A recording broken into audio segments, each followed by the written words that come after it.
So TDP ఆఫీస్లో అయితే సంబరాలు షురు అయిపోయినాయి.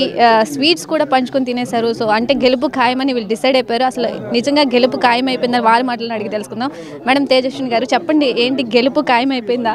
గెలుపు ఇప్పుడు కాదండి, ఏ రోజైతే ప్రజలందరూ రోడ్ల మీదకి వచ్చి చంద్రబాబు నాయుడు గారు అరెస్ట్ అయినప్పుడు మేము ఆయనకు అండగా నిలబడ్డామన్నారో ఆ రోజే గెలుపు ఖాయమైంది. ఈరోజు మనకి ఫలితాలు వచ్చినాయి. ఇది ఆంధ్రప్రదేశ్ విజయం అండి. తెలుగుదేశం పార్టీ, జనసేన, బీజేపీ కూటమి విజయం కాదు. ఇది ఆంధ్రప్రదేశ్ విజయం. ఇది ఆంధ్రప్రదేశ్ ప్రజల విజయం. ఈరోజు ఆంధ్రప్రదేశ్లో ఉన్న ప్రతి ఒక్కళ్ళు సంబరాలు చేసుకుంటున్నారు. ఎందుకంటే డిక్టేటర్షిప్ని ఈరోజు డిక్టేటర్షిప్తో ప్రభుత్వాలు కొనసాగితే వారికి సరైన బుద్ధి చెప్తామని ఆంధ్రప్రదేశ్ ఈరోజు దేశం మొత్తానికి కూడా ఒక మంచి రిజల్ట్ ద్వారా వాళ్ళకి ఈ విషయాన్ని తెలియజేసింది. ఇది ఒక హిస్టరీ అండి. 1956 నుంచి కూడా 4వ ముఖ్యమంత్రి అవ్వబోతుంది చంద్రబాబు నాయుడు గారే. ఇది ఖచ్చితంగా ఆంధ్రప్రదేశ్లో ఉన్న ప్రతి ఒక్కళ్ళని సెలబ్రేట్ చేసుకోవాలి. ఇన్ని రోజులు మనం పడ్డ కష్టాలకి అన్నిటికీ కూడా ఈరోజు చివరి రోజు. ఈ రోజు నుంచి ఆంధ్రప్రదేశ్కి స్వాతంత్రం వచ్చిందనే చెప్పుకోవాలి. చంద్రబాబు నాయుడు గారు సన్ రైజ్ ఆంధ్రప్రదేశ్గా తయారు చేయడానికి, మళ్ళీ అమరావతిని మన రాజధానిగా కొనసాగించడానికి ఈ రోజే నాంది పలకబోతుంది. ప్రతి ఒక్కళ్ళని సెలబ్రేట్ చేసుకుందాం. మనకి ఇంకా నుంచి అన్ని మంచి రోజులే రాబోతున్నాయి. ఐటీ ఎంప్లాయీస్ అందరూ పెట్టెలు సర్దేసుకోండి. ఆంధ్రప్రదేశ్లోకి కంపెనీలు రాబోతున్నాయి. మనం అందరం ఇక్కడే ఉద్యోగాలు చేసుకోబోతున్నాం. నిన్నటి వరకు కూడా, నిన్న ఈవినింగ్ వరకు కూడా వైసీపీ వాళ్ళంతా చాలా ధీమాతో ఉన్నారు. మేమే సాధిస్తాం 175 కూడా వాళ్ళు చాలా ధీమా వ్యక్తం చేశారు. సో దీనిపై ఏమంటారు? ఖచ్చితంగా అండి. ఎవరికి వాళ్ళకి ఏంటంటే రేపు కౌంటింగ్ ఏజెంట్లు కూడా దొరకరు అన్న భయం ఉంటుంది. సో వాళ్ళకి తెలిసినప్పటికీ మీరు చూస్తే వై నాట్ 175 నుంచి మాట మారిందంటే కాన్ఫిడెన్స్ లేదని అర్థం.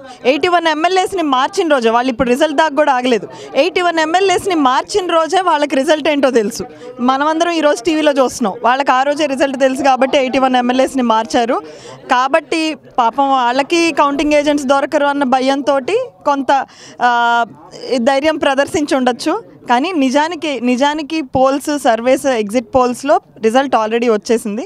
ఈరోజు మనకి ఆ ఫలితాలు వచ్చినాయి అంతే.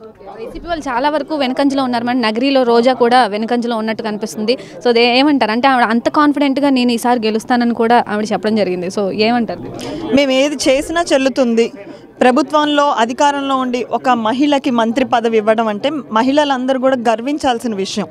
ఆ మంత్రి పదవికి కూడా విలువ ఇవ్వకుండా ఈరోజు ఆ మంత్రి పదవిని అపహాస్యం చేస్తూ చేసిన వారందరినీ ప్రజలు గమనించారండి. ఇంకా అంతకుమించి నేనేం చెప్పదలుచుకోవాలి. మనం మాట్లాడే ప్రతి మాట, ఒక చట్టసభల్లో ఉన్నప్పుడు మనం వ్యవహరించాల్సిన తీరు, ప్రతిదీ చాలా ముఖ్యం అన్న అంశాన్ని ఈరోజు ప్రజలు గుర్తించి దానికి తగ్గ రిజల్ట్ ఇస్తున్నారని నేను అనుకుంటాను.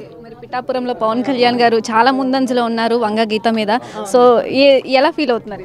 పవన్ కళ్యాణ్ గారు నిజంగా చెప్పాలంటే రాముడికి హనుమంతుడిలాగా ఈ ఎలక్షన్లో చంద్రబాబు నాయుడు గారికి తోడుగా, చంద్రబాబు నాయుడు గారితోనూ ఎంతో ధైర్యాన్ని ప్రజలందరికీ ఇస్తూ మేమందరం కలిసి ఆంధ్రప్రదేశ్ కోసం, ఆంధ్రప్రదేశ్ విజయం కోసం పోరాడుతున్నాం అన్న విషయాన్ని ఏదైతే తెలియజేశారో యువతలో ప్రతి ఒక్కళ్ళలోకి వెళ్ళిందండి. ముఖ్యంగా పిఠాపురంలో ఆయన విజయం అనేది ఈరోజు మీరు ఎదుటి వ్యక్తిని పర్సనల్గా ఎంత దాడి చేసినా ప్రజలు దాన్ని స్వాగతించరు. మీరు ప్రజలకి ఇవ్వాల్సింది ధైర్యం అన్న విషయాన్ని పవన్ కళ్యాణ్ గారికి రేపు రిజల్ట్ ద్వారా తెలియజేయబోతున్నారు. పిఠాపురంలో భారీ మెజారిటీతో గెలుస్తున్నారు. మంగళగిరిలో లోకేష్ అన్న కూడా భారీ బంపర్ మెజారిటీతో గెలుస్తున్నారు. ఆయన చేసిన మంచి పనులే ఈరోజు మంగళగిరిలో ఆయన్ని కూడా గెలిపించబోతున్నాయి. ఖచ్చితంగా టీడీపీ అత్యధిక స్థానాలతో ప్రభుత్వం ఏర్పాటు చేయబోతుంది. చంద్రబాబు నాయుడు గారిని మళ్ళీ రారాజులా మనం అసెంబ్లీలో చూడబోతున్నాం. Thank you. సో చంద్రబాబు గెలుపు ఖాయమైపోయింది. మంగళగిరిలో నారా లోకేష్ కూడా మంత్రిగా వచ్చేస్తున్నారు. సో టీడీపీ నెక్స్ట్ ప్రభుత్వంలో కూటమి అందరితో కలుపుకొని నెక్స్ట్ ప్రభుత్వం కూడా ఆల్రెడీ ఫామ్ అయిపోయిందని వాళ్ళు చాలా ధీమా వ్యక్తం చేస్తున్నారు. కెమెరామెన్ శివరామకృష్ణతో నాగశ్రీ, జై స్వరాజ్య టీవీ, టీడీపీ ఆఫీస్ నుండి.